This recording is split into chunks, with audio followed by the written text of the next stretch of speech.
सभी चुरावासियों को मेरा सादर नमस्कार। साथियों, आज पीसी करने का मुख्य उद्देश्य मैं नहीं मानता कि इस तरह की पीसीज खासकर अपने विधानसभा क्षेत्र चुराह के बारे में हमें करनी पड़े, परंतु हालात कुछ ऐसे हो गए हैं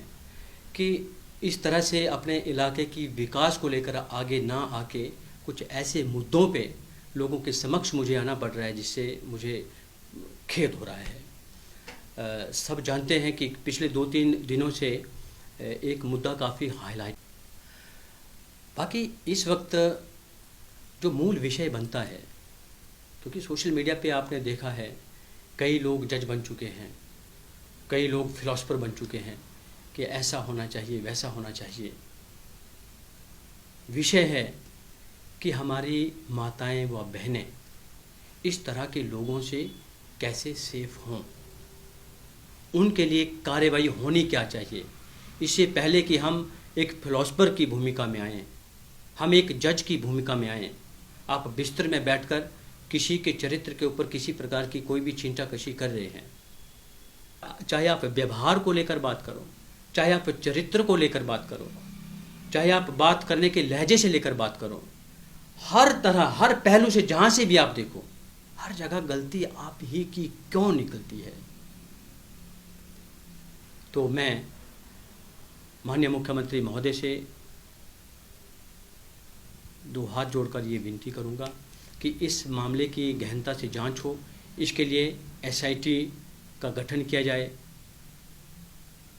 माननीय अध्यक्ष विधानसभा श्री कुलदीप सिंह पठानिया जी, इनसे हमें ऐसी उम्मीद रहेगी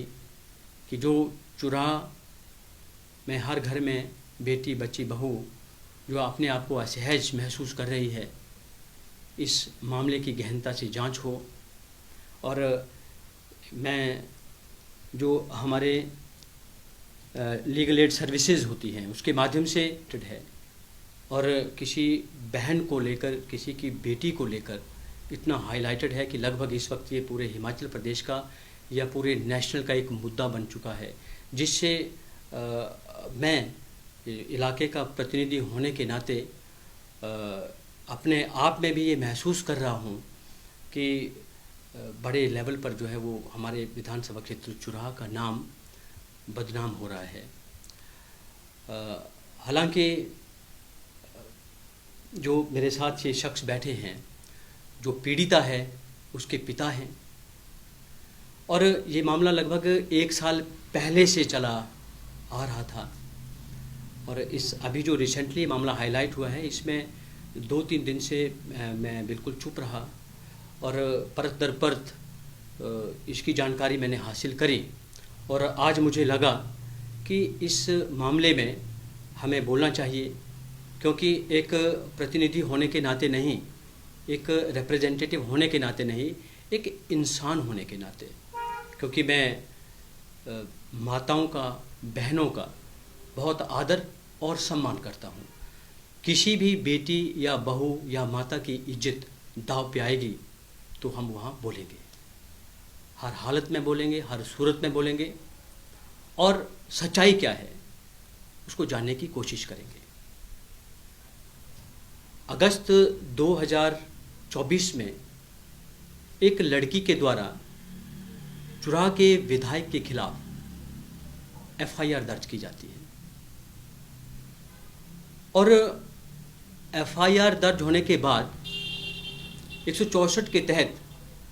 जो बयान होते हैं वो तीसा कोर्ट में होते हैं, पर उस लड़की के पिताजी साथ में इनका कहना है कि बयान होने के बाद जैसे ही बाहर कोर्ट से आते हैं तो विधायक के कुछ गुंडे इनको जबरन गाड़ी में बिठाकर, डरा धमकाकर शिमला ले जाते हैं या बद्दी ले जाते हैं, ये इनको पता होगा, और वहाँ जबरन मानसिक रूप से प्रताड़ित कर, डरा धमकाकर बयान बदलवाने की कोशिश की जाती है। और उस वक्त उस लड़की की फेवर में हालांकि हम लोग आए थे। विधानसभा क्षेत्र चुरा के कई युवा, कई माताएं, कई बहनें इस लड़की के न्याय के लिए हम आ खड़े हुए थे।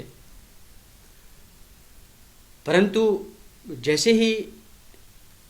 लड़की अपने बयान से मुकरी, क्योंकि 2-3 दिन के बाद दोबारा वो कहीं शिमला से या बद्दी से कहीं से लाइव आए कि कहा मैंने जो विधायक के ऊपर आरोप लगाए हैं वो सारे निराधार हैं। मेरी मानसिक स्थिति ठीक नहीं थी और मैंने ऐसा बोल दिया। और स्पष्टतः उसमें देखा जाए तो वो लड़की सहमी हुई थी, डरी हुई थी और जो कुछ भी कह रही थी वो पढ़ प्रार्थना पत्र जो है वो पहले हम डिस्ट्रिक्ट लीगल अथॉरिटी को ज्ञापन देंगे, डीसी चंबा, एसपी चंबा को, और साथ में डीसी महोदय के माध्यम से जो स्टेट वेमेन कमीशन है उसको हम ज्ञापन भेजेंगे, गवर्नर हिमाचल प्रदेश को, सीएम महोदय को, डीजीपी नेशनल वेमेन कमीशन, साथ में national human right commission, PMO office में भी हम ज्ञापन सौंपेंगे, और president of India, national minority commission, साथ में बीजेपी के जो नेशनल प्रेसिडेंट हैं जो हमारे हिमाचल प्रदेश से संबंध रखते हैं, जेपी नड्डा जी, उनके पास भी इस मामले को लेकर एक ज्ञापन सौंपा जाएगा। साथ में गृह मंत्री अमित शाह जी को और ऑल इंडिया महिला कांग्रेस अध्यक्षा अलका लांबा जी को, चेयरपर्सन कांग्रेस श्रीमती सोनिया गांधी जी को व Congress general secretary national Priyanka Gandhi ji को भी